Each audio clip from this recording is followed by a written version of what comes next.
28 informasi dari Arab Saudi sampai kasta tertinggi Eropa sudah siap untuk soccer mania. Check it out. Kita buka dari Arab Saudi saat rekor kemenangan Al Nassr rontok. Al-Qadsiah menjatuhkan Al Nassr 3-1 pada pekan ke-31 Saudi Pro League di Prince Mohammed bin Fahd Stadium. Tuan rumah tampil dominan lewat gol Muhammad Abu Al-Samad di menit ke-24, Musab Al-Juair menit ke-55, dan Julian Quinones di menit ke-78. Sementara Al Nassr hanya membalas lewat Joao Felix di menit ke-39. Kekalahan ini jadi akhir dari 20 kemenangan beruntun mereka. Hasil ini menahan Al Nassr di posisi pertama dengan 79 poin, sementara Al-Qadsiah di posisi keempat dengan 68 poin. Gagal poin penuh, posisi Al Nassr di puncak kini terancam. Situasinya berubah cepat di Liga Arab Saudi. Kekalahan Al Nassr dari Al-Qadsiah bikin peta persaingan bergeser. Al Hilal kini pegang kendali penuh. Mereka masih punya satu laga tunda, dan jika dimenangkan, selisih poin bisa terpangkas jadi 2 saja. Yang bikin makin panas, kedua tim bakal bentrok langsung dalam waktu dekat. Laga itu bukan sekedar big match, tapi bisa jadi penentu juara. Di atas kertas, Al Nassr masih unggul, tapi tekanannya sekarang jelas terasa. Bergeser ke Eropa, ada dongeng nyata dari tim promosi Swiss. Cerita musim ini rasanya seperti dongeng. FC Thun baru saja promosi, tapi langsung menutup musim sebagai juara Swiss Super League. Kepastian datang setelah FC Sion menang 3-0 di markas Saint-Gilles.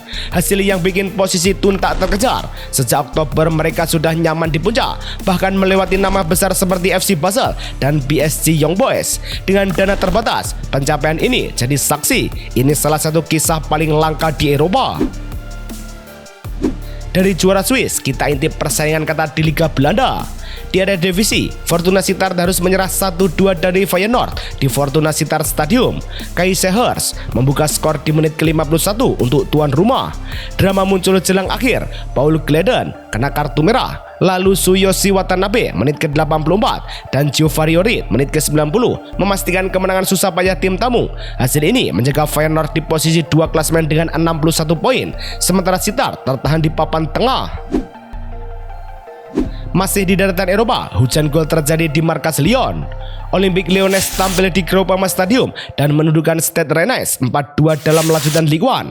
Rennes sempat memimpin lewat gol Moussa Al-Tamari menit ke-6, tapi Lyon membalas lewat Roman Yaremchuk dan penalti Corentin Tolisso. Setelah jeda, Esteban Le Paul menyamakan skor, namun Alfonso Moreira menit ke-52 dan Endrick di fase akhir memastikan kemenangan tuan rumah.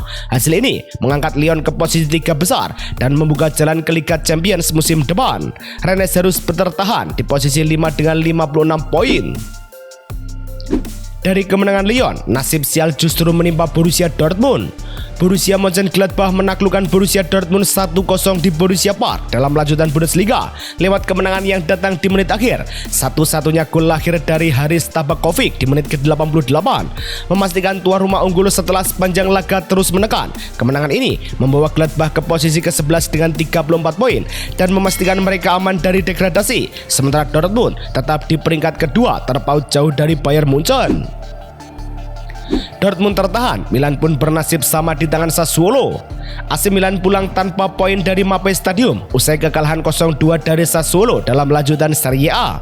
Domenico Berardi membuka keunggulan cepat di menit ke-5, lalu Armand Lauriente menggandakan skor di menit ke-47. Sementara Milan harus bermain dengan 10 orang sejak menit ke-24 setelah Fikayo Tomori diusir. Hasil ini menahan Milan di posisi ketiga dengan 67 poin dan mulai ditekan Juventus. Sementara Sassuolo naik ke papan tengah dengan 49 poin. Saat Milan tumbang, Juventus malah buang peluang di kandang. Juventus gagal mengamankan poin penuh saat menjamu Hellas Verona di Allianz Stadium, Turin dalam lanjutan Serie A.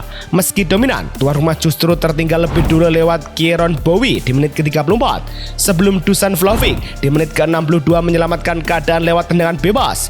Juventus tetap di peringkat keempat dengan 65 poin, sementara Verona yang sudah dipastikan turun kasta punya 20 poin.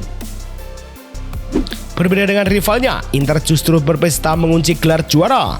Inter tampil dominan saat menjamu Parma di Giuseppe Meazza dalam lanjutan Serie A. Gol Marcus Thuram menit ke-45+1 dan Henrikh Mkhitaryan menit ke-82 jadi penentu kemenangan tanpa balas. Tekanan Nerazzurri konsisten sepanjang laga, sementara Parma kesulitan keluar dari tekanan. Kemenangan ini memastikan Inter mengamankan Scudetto musim ini.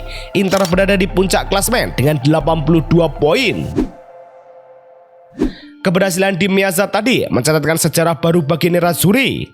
Inter akhirnya mengunci gelar Serie A musim ini. Bahkan saat kompetisi masih menyisakan 3 laga, tim racikan Christian Cifu tampil stabil sejak awal, bikin pesaing seperti Napoli dan AC Milan kesulitan menjaga ritme. Ini jadi Scudetto ke-21 bagi Nerazzurri, sekaligus menegaskan dominasi mereka sepanjang musim. Menariknya, menurut Opta, Cifu masuk daftar pelatih yang langsung juara di musim debut, jejak yang sebelumnya diisi nama seperti Jose Mourinho. Setelah kabar juara, ada rumor panas transfer dari AS Roma. Musim belum benar-benar usai, tapi masa depan Evan Ndika mulai jadi bahan obrolan. Bek tengah AS Roma itu disebut bisa pergi musim panas nanti. Seperti dilaporkan Nicolas Kira, beberapa klub sudah mengamati situasinya dan angka sekitar 40 juta euro yang diyakini cukup untuk menggoyang keputusan Roma.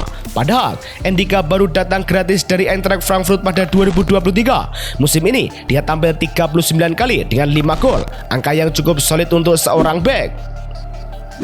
Selain Ndika, nasib Spinazzola di Napoli juga mulai menemui titik terang. Napoli belum menyerah menjaga Leonardo Spinazzola tetap di skuad. Menurut laporan Nicolas Kira, pembicaraan kontrak baru bakal dibuka lagi dalam waktu dekat. Situasinya cukup rumit karena kesepakatan lama akan habis bulan depan. Sementara negosiasi belum berjalan tanpa titik temu. Meski begitu, kontribusinya musim ini bikin manajemen berpikir 2 kali untuk melepasnya. Di bawah Antonio Conte, bek kiri 33 tahun itu tampil 40 kali. Napoli kini menyiapkan kontrak hingga 2027 plus opsi tambahan. Tinggalkan Italia, kita lihat Real Madrid yang masih terus mengejar. Real Madrid menang 2-0 atas Espanyol di RCD Stadium dalam laga La Liga yang berjalan cukup ketat sebelum akhirnya berpihak ke tim tamu. Vinicius Junior jadi pembeda lewat 2 golnya pada menit ke-55 dan menit ke-66, memastikan Madrid tampil dominan di babak kedua. Hasil ini menjaga Madrid di peringkat 2 dengan 77 poin, sekaligus menunda Barcelona mengunci gelar, sementara Espanyol tertahan di peringkat ke-13 dengan 39 poin. Kemenangan Madrid tersebut tak lepas dari tajamnya kaki Vinicius. Brace ke gawang Espanyol jadi penegasan lain betapa tajamnya Vinicius Junior musim ini. Winger Real Madrid itu kini sudah mengoleksi 15 gol di La Liga, sekaligus 21 gol di semua ajang. Catatan yang juga ditemani 6 assist. Bukan cuma finisher, tapi kreator. Dari 33 laga Liga hingga total 50 pertandingan, kontribusinya terasa konsisten. Performa lawan Espanyol jadi gambaran sederhana. Madrid butuh pembeda, Vinicius sering muncul tepat waktu. Meski Vinicius tajam, Barcelona hanya butuh 1 langkah lagi. Skenarionya sederhana, tapi tekanannya besar. FC Barcelona hanya butuh menang atau imbang saat menjamu Real Madrid di Camp Nou untuk mengunci gelar La Liga. Di sisi lain, tim asuhan Alvaro Arbeloa tak punya ruang salah, hanya kemenangan yang menjaga harapan. Jika terpleset, mereka harus menyaksikan rival merayakan gelar di depan mata. Duel ini bukan sekedar El Clasico, tapi potensi penentu sejarah sekaligus jalan menuju back-to-back juara. Demi memuluskan langkah musim depan, Barca mulai dekati Bernardo Silva. Kabar dari Tutto Sport menyebut Bernardo Silva tinggal selangkah lagi merapat ke FC Barcelona. Kesepakatan prinsip sudah ada, sekitar 80% beres, tapi lampu hijau terakhir masih menunggu keputusan Hansi Flick. Barca juga perlu melepas beberapa gelandang dulu. Menariknya, Silva siap memangkas gaji jadi kurang dari separuh yang ia terima di Manchester City. Juventus mulai tertinggal, sementara tawaran besar Galatasaray belum cukup menggoyahkan pilihannya. Berpindah ke taktik pelatih, Simeone sudah siapkan kejutan untuk Arsenal. Atletico Madrid datang ke leg kedua dengan kondisi yang terasa lebih ringan. Keputusan Diego Simeone merotasi skuad saat lawan Valencia bikin pemain inti punya waktu napas ekstra. Hanya Griezmann dan Koke yang sempat muncul sebentar, sisanya diistirahatkan. Di sisi lain, Arsenal tak punya kemewahan itu. Mikel Arteta tetap menurunkan kekuatan utama saat menghadapi Fulham karena perburuan gelar Liga belum selesai. Dengan agregat masih 1-1, detail kecil ini bisa jadi penentuan. Bicara soal Arsenal, rival skotanya yakni Spurs baru saja menang. Tottenham Hotspur mencuri kemenangan 2-1 atas Aston Villa di Premier League di Villa Park, Birmingham. Tim tamu tampil efektif lewat gol Conor Gallagher menit ke-12 dan Richarlison menit ke-25 yang langsung memberi jarak aman sejak babak pertama. Villa baru bisa membalas di injury time lewat Emiliano Buendia menit ke-90 lebih.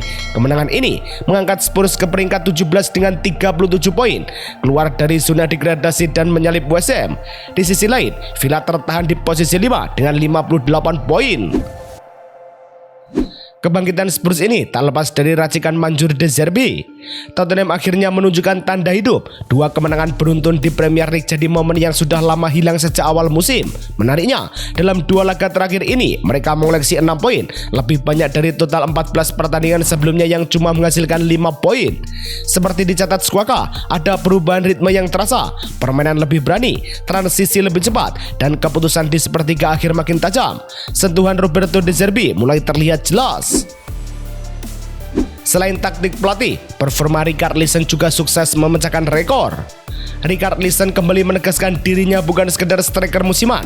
Musim 2025-2026 jadi bukti terbaru. Ia resmi mencatat 5 musim berbeda dengan 2 digit gol di Premier League. Catatan ini menempatkannya sejajar dengan Roberto Firmino, satu-satunya pemain Brazil lain yang pernah melakukannya. Data dari Squawka menunjukkan perjalanan itu dimulai sejak 2018-2019 dan terus berlanjut hingga kini.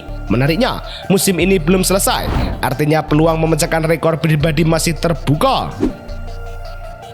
Jika Spurs bangkit, Manchester United justru sukses memagari derby. Laga Premier League di Old Trafford menghadirkan duel ketat dengan Manchester United menang susah payah 3-2. Tuan rumah sempat melaju lewat gol Matheus Cunha menit ke-6 dan Benjamin Sesko menit ke-14. Sebelum Liverpool membalas lewat Dominic Szoboszlai menit ke-47 dan Cody Gakpo menit ke-56. Saat momentum beralih, Kobbie Mainoo menit ke-77 muncul sebagai penentu kemenangan. Hasil ini mengokohkan MU di posisi 3 dengan jarak aman dari Liverpool di bawahnya, sekaligus memastikan tiket ke Liga Champions musim depan. Kemenangan di derby tadi membuktikan kualitas Carrick jauh melampaui Amorim. Michael Carrick pelan tapi pasti bikin perbandingan yang menarik di Manchester United. Dalam 14 laga Premier League, ia sudah mengumpulkan 32 poin, lebih banyak dari Ruben Amorim yang meraih 31 poin dari 20 pertandingan. Seperti dicatat Opta, bukan cuma efisien, Carrick juga menyapu bersih lawan Big Six. City, Arsenal, Spurs, Chelsea, sampai Liverpool semua ditaklukkan. Rangkaian kemenangan itu datang beruntun, menandakan pendekatan taktisnya bukan kebetulan. Di balik taktik Carrick, ada peran Bruno yang jadi jenderal. Di tengah tensi tinggi lawan Liverpool, Bruno Fernandes tampil seperti sutradara permainan. Data dari Squawka mencatat ia menciptakan 6 peluang, angka tertinggi pemain Manchester United dalam duel ini sepanjang catatan. Bukan kejadian sekali 2 kali, musim ini sudah 14 laga Liga ia bikin minimal 5 peluang. Bandingkan dengan pemain lain di 5 Liga top Eropa, selisihnya bahkan sampai 6 pertandingan. Saat Bruno berpesta, Arne Slot malah mencatat rekor kelam. Kekalahan 2-3 dari Manchester United jadi momen pahit buat Liverpool. Tim racikan Arne Slot kini sudah menelan 19 kekalahan di semua ajang musim ini. Angka yang bikin alis terangkat. Catatan itu, menurut data Opta, menyamai 2 musim terburuk era Rafael Benitez, tepatnya 2004-2005 dan 2009-2010. Bedanya, saat itu Liverpool masih punya momen penebusan. Sekarang, tekanan jelas makin berat dan pertanyaannya soal arah tim mulai muncul. Hasil kontras di Liverpool, United justru banjir bonus dari Adidas. Tiket ke Liga Champions 2026-2027 langsung membuka keran uang tambahan. Dalam laporan media Inggris, ada klausul di kontrak dengan Adidas yang bikin United dapat ekstra 10 juta pound sterling musim depan.